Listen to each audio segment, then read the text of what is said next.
Hubby slept with every woman except me. My soon-to-be ex-husband was a very attractive man, and I felt like the luckiest woman alive on our first date. When we married, we agreed that I would be making most of the money and doing most of the housework while he cooked me dinner and completed his bachelor's degree. At least, that was the plan. He flunked class after class because he refused to do the work and skipped class in favor of playing video games and complaining about how depressed he was. Pre-marriage, he was charming and attentive during our dates. Post-marriage, he was off in his own world, and getting him to agree to date night was like pulling teeth. The sex became infrequent after the honeymoon, and stopped altogether after a year and a half, you see. He liked chubby girls, and at 120 pounds I literally wasn't enough for him. My weight or lack thereof hadn't been a problem for the sex we had before marriage, but after marriage suddenly the pressure was on for me to gain weight. For every woman entering a marriage hoping to change her man into something he's not, there is a man doing the same to his new wife. I could not discuss this with my female friends. There are no words in our society to describe a woman trapped in a sexless marriage. I was probably the only late 20-something woman in my entire state who had to beg her husband for sex. So from the beginning, my marriage was plagued by a problem that had no name. I had always thought, perhaps naively, that marriage was supposed to resolve sexual tension, not create it. I did not get married to never have sex again. The homemade dinners dropped from every day to once a week because he was depressed. He also stopped accompanying me to family and social events. Again, I did not get married to show up alone to events, but I was patient. I convinced myself that his mental illness was the problem, not our marriage. I hid any pills that might be dangerous when he talked about committing suicide. I came home from work each day praying I would not find my husband dead. When he said he was going to walk out our front door and not stop until he died, I blocked the door with my body and called 911. I ended up canceling the 911 call after I got him to promise me he would not hurt himself while I was at work. My handle on this forum comes from the fact that our life together was like a soap opera, an endless emotional roller coaster. I never knew if he was going to ask me for cuddles or yell at me. I walked on eggshells. One time, I was washing dishes, minding my own business, and he burst into the kitchen yelling, "I'm going to become an astronaut, and if you don't support my dream, I'm cutting you out of my life." He was 28 and still didn't have his bachelor's degree, so I was pretty sure being an astronaut was not in his future. But after that outburst, I didn't say anything. I finally convinced him to seek professional help. The worst behaviors were no longer present, but we never did regain the connection we had before we were married. At that point, I did not feel like a wife, but like a mother to a moody teenager. His mood swings went beyond just normal bipolar disorder. He didn't want a wife. He wanted a mother substitute without the parental authority. The fact that his own mother left him with relatives in a foreign country at the age of 14 might have had something to do with it. The end of my marriage did not come when I discovered this sexually explicit text to one of his community college students. He had by this point found work as a part-time tutor. It did not come when, a few months later, he announced his intention to leave me for yet another woman, who, ironically, turned him down once he was free. No, my marriage ended the moment when I heard him come in the front door and thought, OCRP's home. That moment came long before I had any inkling of his affairs. In a way, it was a relief to discover the text because it gave me an excuse for divorce. I had grown up in a traditional household where divorce was very much frowned upon, so much so that I forgave him and resolved to work on our marriage after I confronted him about the texts. Ultimately, he left me for the other woman. So there it is. I supported this man financially and emotionally for years, only to have him turn on me when he thought the grass was greener on the other side. He even asked me to buy him a flat-screen TV as a parting gift before you could say gold digger.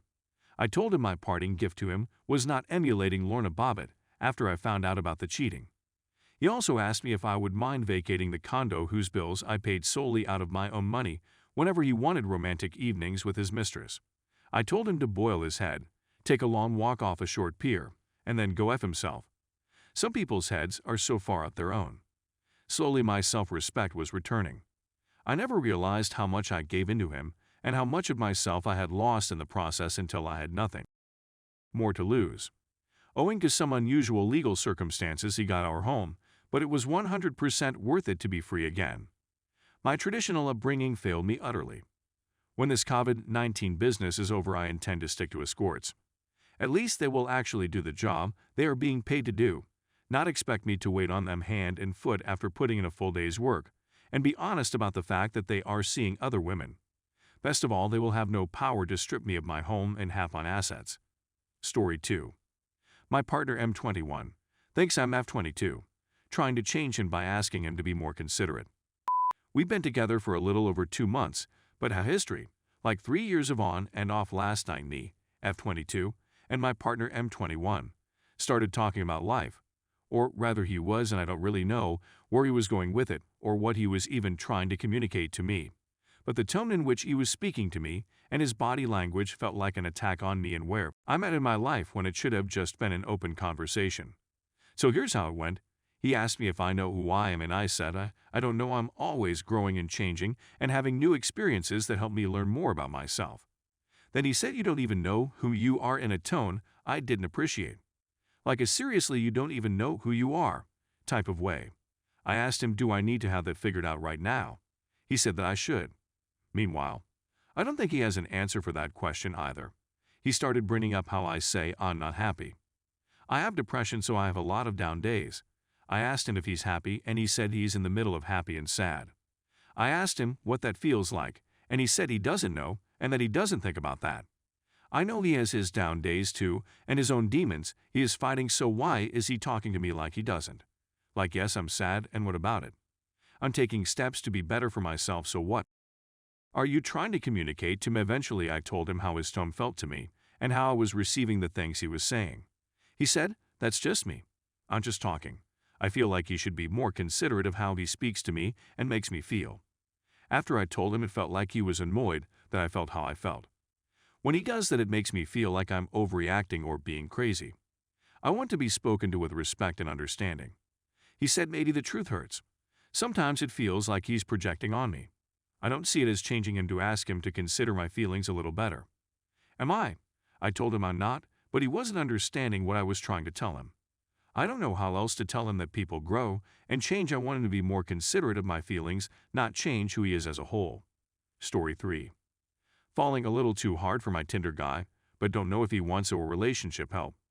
I, 20F, met this guy, 22M, on Tinder literally a week ago, and we've hung out about 4 times already.